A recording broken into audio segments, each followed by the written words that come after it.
भिक्षाम देहि, भिक्षाम देहि। भगवान का लाख लाख धन्यवाद कि आप वापिस आ गए साईं। आपके मुंह से भिक्षम देहि सुनकर मन को चैन मिला और तसल्ली हो गई कि शिरडी में शांति लौट आई है। राम जी भला करे। सेठ जी, सेठ जी, सेठ जी मुझे काम पर रख लीजिए। तो फिर आगे काम की बहुत जरूरत है सेठ जी। तू कितना भी नाक रगड़ ले, मैं तुम्हें काम पे नहीं रखने वाला हूं। चल निकल।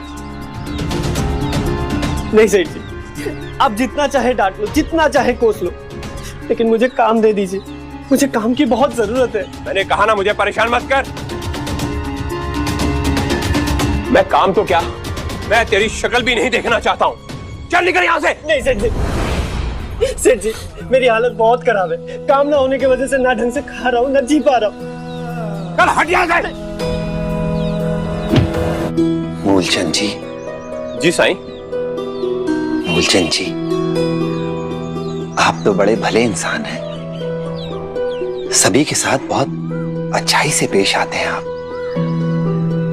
यहां तक कि मैं जब भी आपके घर भिक्षा मांगने आता हूं, आप कभी मुझे खाली हाथ नहीं भेजते, हमेशा भिक्षा देते हैं। फिर इस इंसान से इतनी नाराजगी क्यों? इससे इतना गुस्सा क्यों है आप? साईं, ये आदमी मुझे पिछले 2 महीने से परेशान कर रहा है। इसका मतलब ये हुआ कि इसे काम की सख्त जरूरत है। काम के लिए बहुत परेशान है ये। ईश्वर की कृपा से आपका काम तो अच्छा चल रहा है। अगर एक और इंसान को काम दे देंगे तो आपको फायदा ही होगा, कोई नुकसान तो नहीं होगा आपको।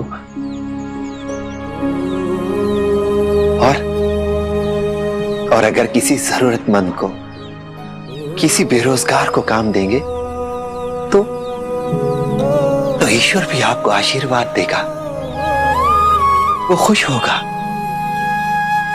याद रखिएगा, जैसी जिसकी नीयत वैसी उसकी बरकत। साईं, मैं आपकी बात से बिल्कुल सहमत हूं। ये आदमी मेरे यहां ही काम करता था, फिर अचानक छोड़कर मेरे किसी प्रतिस्पर्धी के यहां काम करने लग गया।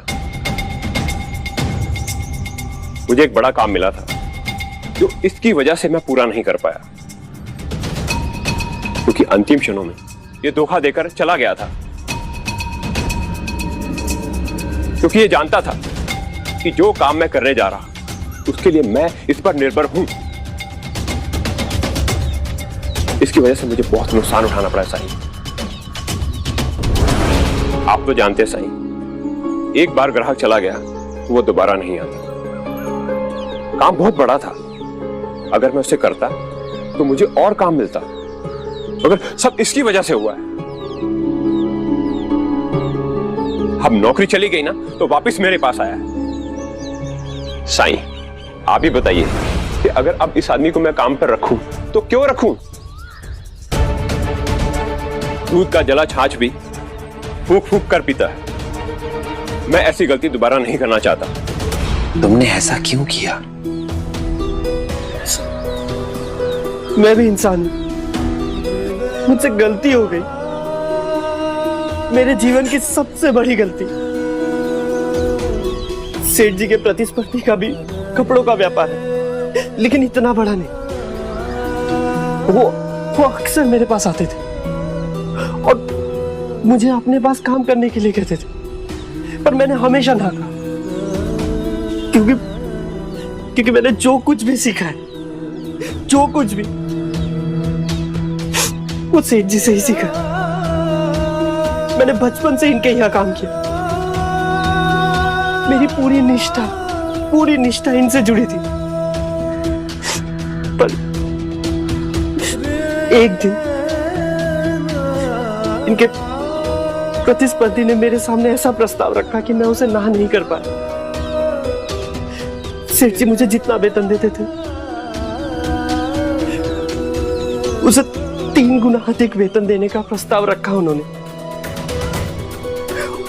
और मैं लालच में आ गया, मैं लालची हो गया।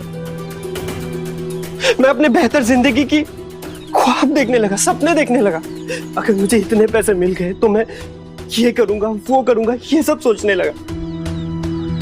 और मैंने फैसला किया कि मैं सेठ जी की नौकरी छोड़ दूंगा।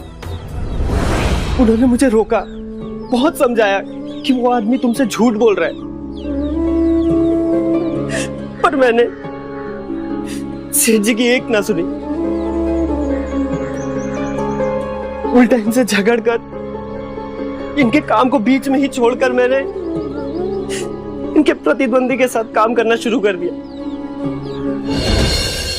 बहुत जल्द मुझे यह एहसास होने लगा कि नई नौकरी में ना तो इज्जत है, ना काम का श्रेय। नया मालिक मेरे साथ बुरा व्यवहार कर रहा है, जरूरत से ज्यादा काम ले रहा है, पल भर के लिए भी फुर्सत नहीं देता था। तनाव की वजह से मेरी तबीयत बिगड़ने लगी थी। समय कम बचने की वजह से मैं अपने परिवार के लिए वक्त नहीं निकाल पा रहा था। लेकिन साईं संतुष्टि इस बात की थी कि मुझे 3 गुना वेतन मिलेगा। उन्होंने केवल इसलिए मुझे अपने पास काम पर रखा था ताकि सेठ जी को जो बड़ा काम मिलने वाला था वो उनके हाथ से निकल जाए। और मतलब निकल गया तो मैं रहूं या ना रहूं, इनसे उनको कोई फर्क नहीं पड़ता, कोई फर्क। अच्छा हुआ तुम इसी लायक हो। सेठ जी, आपने सही कहा। आपके साथ जो मैंने किया है उसके लिए मुझे ऐसी ही सजा मिलनी चाहिए। पर सेठ जी, मैंने अपनी गलती से सबक लिया है, दोबारा ऐसी गलती नहीं दोहराऊंगा। सेठ जी, मैं 2 महीने से बेरोजगार हूं। मुझे अपनी जिंदगी गुजर बसर करने के लिए काम की जरूरत है। साईं, आप तो किसी को भी खुली किताब की तरह पढ़ सकते हो। आप ही सेठ जी को बताइए ना कि मैं कैसा महसूस करता हूँ। मेरे मन में भी पश्चाताप है। मैं सेठ जी से 1000 बार माफी मांग चुका हूँ, पर वो मुझे माफी नहीं कर रहे।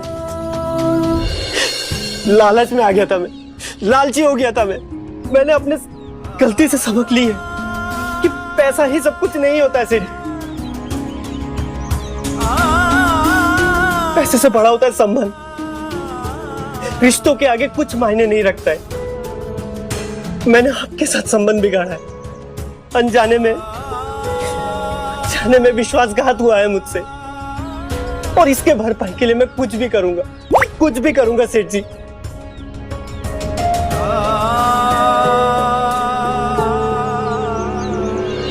मूलचंद जी, आपका गुस्सा बिल्कुल उचित है, क्योंकि आपने इसे सिखाया, काबिल बनाया। आप इसके साथ अच्छा व्यवहार भी करते थे, अच्छे से पेश आते थे इसके साथ, इसकी और इसके काम की कद्र भी की। और जब ये आपको छोड़कर चला गया तो आपको लगा कि इसने आपके साथ विश्वासघात किया, धोखा किया है आपके साथ। लेकिन अगर गौर से देखेंगे तो आपको अंदाजा लग जाएगा कि जो कुछ भी हुआ है उसका अंदाजा तो इसे भी नहीं था। और इसने स्वीकार भी किया है कि इसने आपका विश्वास तोड़ा है, इसे पछतावा है और ये प्रायश्चित भी करना चाहता है। फूलचंद जी, गलतियां तो हम सभी से हो जाती हैं ना, पर हम उन गलतियों से तो परिभाषित नहीं होते। केवल गलतियों से ही हमारा व्यक्तित्व या हमारा चरित्र निर्धारित नहीं होता। हमारा चरित्र, हमारा व्यक्तित्व बनता है अपनी गलतियों से सीख लेकर, उन्हें सुधार कर। और इसे अपनी गलती का एहसास है, पश्चाताप भी करना चाहता है। इसके अंदर पश्चाताप की अग्नि देख सकता हूं मैं। तो अब आपको भी अपना क्रोध शांत करके इसे माफ कर देना चाहिए। मूलचंद जी, अगर ये चाहेगा तो इसे कहीं ना कहीं तो काम मिल ही जाएगा, पर ये आपकी सेवा कर कर प्रायश्चित करना चाहता है, इसलिए आप इसे दोबारा अपनी नौकरी पर रख लीजिए।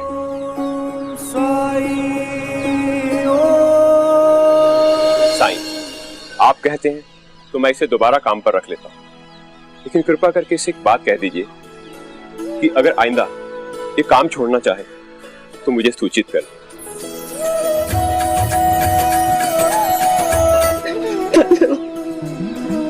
उठो भाई। आपका बहुत बहुत धन्यवाद।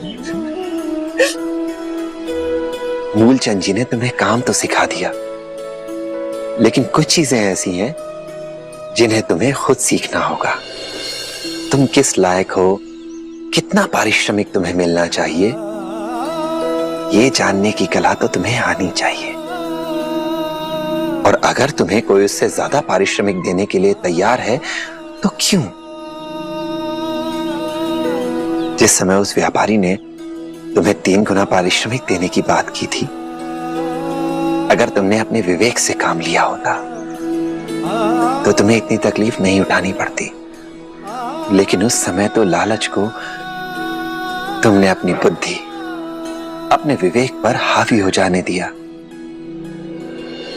इसलिए जो कुछ भी हुआ सही नहीं हुआ। ये लालच में चमक इतनी होती है कि इंसान को अंधा बना देता है। वो लालची व्यक्ति को संबंध, रिश्ते, नाते, दोस्ती, निष्ठा कुछ भी नहीं दिखता। उसे दिखता है तो बस केवल अपना स्वार्थ।